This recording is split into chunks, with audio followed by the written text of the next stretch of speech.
French President Emmanuel Macron visited Beijing, hoping to be courted by Xi Jinping, who wanted to use the opportunity to isolate Japan and sell Europe the CCP's One China concept.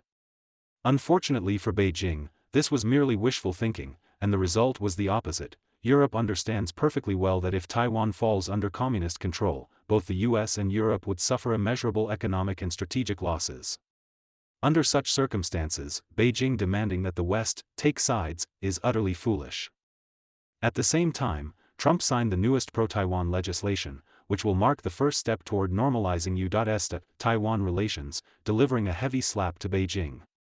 In Latin America, political winds are shifting dramatically, especially in Honduras, where the presidential election is entering its final stage. The two leading candidates may restore diplomatic relations with Taiwan, which would render the CCP's long-term efforts in the region meaningless. Trump's special envoy and son-in-law held nearly 5 hours of talks with Putin over a new peace proposal for the Russia-Ukraine war. Putin appears undecided, but peace may no longer be a distant prospect. Meanwhile, on the Pacific Rim, Japan stands out the most. Prime Minister Sanai Takaichi seems to be amassing immense strength, echoing Trump's de-Chinification strategy. In this process, the CCP may find itself with no role to play at all, becoming increasingly marginalized. Don't miss the next drop, subscribe and hit the bell. Macron visits China. French President Emmanuel Macron arrived in Beijing on December 3, marking his fourth visit to China since becoming president. Chinese Foreign Minister Wang Yi greeted him at the airport. Beijing had special intentions behind Macron's visit. Bloomberg reported on December 3 that CCP leader Xi Jinping sought to win over the French president, using diplomacy to isolate Japan's Prime Minister Sanai Takaichi. Amid ongoing China-Japan tensions over Taiwan, Beijing hoped for French support, especially as France is one of the 5 permanent members of the UN Security Council. But France showed little interest. On the eve of Macron's visit, Japanese media reported on December 3 that a senior Japanese national security official and a French foreign policy advisor agreed to strengthen bilateral security cooperation. The CCP's bid for European support backfires. Beijing is increasingly isolated diplomatically and is desperately trying to win support from major European powers. On November 28, Wang Yi met with UK National Security Advisor Jonathan Powell in Beijing. The day before, on November 27, he held a call with French Foreign Policy Advisor Emmanuel Bon. Wang invoked the Allied victory over Imperial Japan in World War II, urging Britain and France to side with Beijing as China's rift with Japan deepens, claiming it was necessary to defend the achievements of World War II. This came just before Macron's visit. Beijing hoped to pressure Europe to adhere to the CCP's One China principle. According to the New York Times, this move reflected Beijing's anxiety not only toward Japan, but toward growing European engagement with Taiwan. Taiwan's Vice President Xiao Bai-kim addressed the European Parliament in Brussels last month, while former President Tsai Ing-wen spoke at a conference in Berlin. Germany's foreign minister even cancelled a planned visit to China after criticizing Beijing's aggressive behavior in the Taiwan Strait. Noah Barkin, an expert on Europe-China relations at the Rhodium Group, said Beijing's messaging toward Europe was clear. Do not cross the red lines as Japan has, or we will respond. Shanghai geopolitical scholar Shen Dingley noted that trying to control Japan is likely wishful thinking and counterproductive.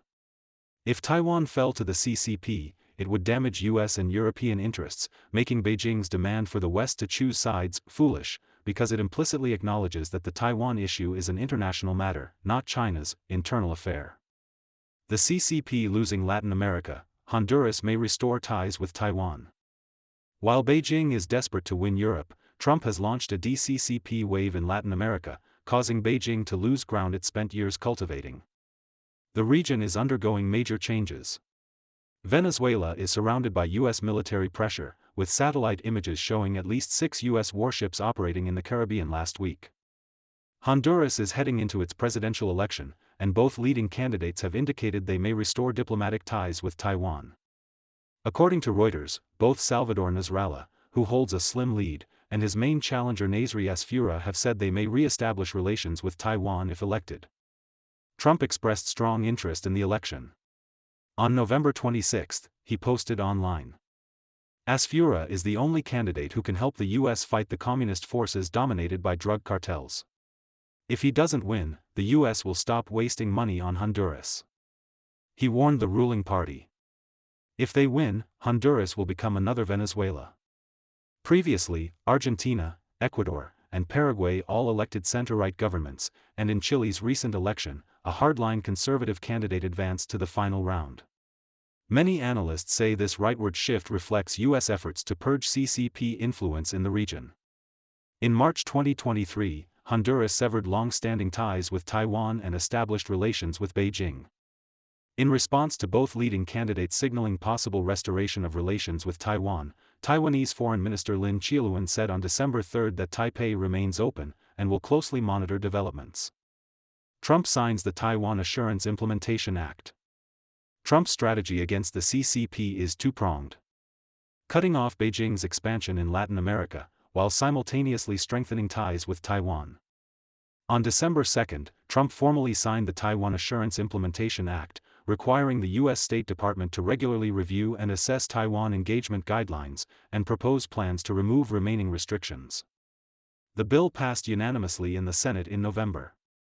According to the U.S. Congress, the law replaces a one-time review with a requirement for biennial reviews, along with reports to Congress detailing concrete proposals to lift restrictions and deepen relations.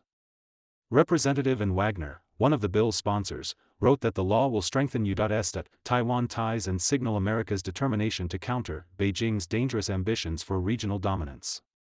Taiwanese FM Lin Qiluan said the law is a major step toward normalizing U.S. Taiwan relations, enabling more comprehensive cooperation. Beijing denounced the bill as a gross interference in China's internal affairs.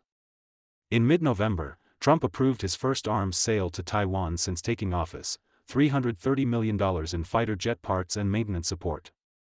Congress has authorized up to $1 billion annually in Taiwan assistance, resetting each September. Trump envoys hold 5-hour meeting with Putin, no deal reached. Trump's strategy against Beijing is not only two-pronged, but also reflects a reverse Nixon approach. However, this effort appears difficult. On the evening of December 2, Trump's envoys Brian Rytkoff and Jared Kushner met with Putin for nearly 5 hours. Kremlin advisor Yuri Ushakov said both sides discussed American peace proposals, but no concrete compromises were reached, nor an agreement for a future Trump-Putin summit. Ushakov said Putin reviewed proposals in 4 documents submitted by the U.S. prior to the talks. He said, "We can agree on some elements, and the president confirmed this to the U.S. side. But other elements were criticized. We had a very valuable discussion." RTF chief Kirill Dmitriev also attended. Talks continued past midnight Moscow time. Some discussions involved territorial issues. Ushakov said parts of the proposal were generally acceptable but need further discussion, while others were unacceptable, without elaborating. Ukraine has rejected Russia's demand to cede remaining Kiev-controlled areas in eastern Ukraine. Ushakov said Rytkoff and Kushner returned to the U.S. Embassy to brief Trump. Kushner holds no official position, but previously helped broker a Gaza ceasefire. On December 1, Zelensky met Macron in Paris seeking European support, then traveled to Ireland. Zelensky said he would await updates from the U.S. negotiators. He warned on X that any agreement must prevent Russia from launching a third invasion, noting that Putin's demand to restrict Ukraine's military would allow Russia to rearm while limiting Ukraine. "We must end this war in a way that prevents Russia from launching a third invasion next year. Security guarantees remain a central unresolved issue." Before the talks, Putin appeared at the front line, claiming control of Pokrovsk, a strategic city. Kiev denied Russia's claim. Ukrainian official Kovalenko wrote that Russia is lying about capturing cities still under heavy fighting to sway negotiations. Battles in Pokrovsk are ongoing. Takaichi and the spirit of Attack on Titan, only those who don't fear war can prevent it. Trump's strategy has surrounded Beijing from all directions.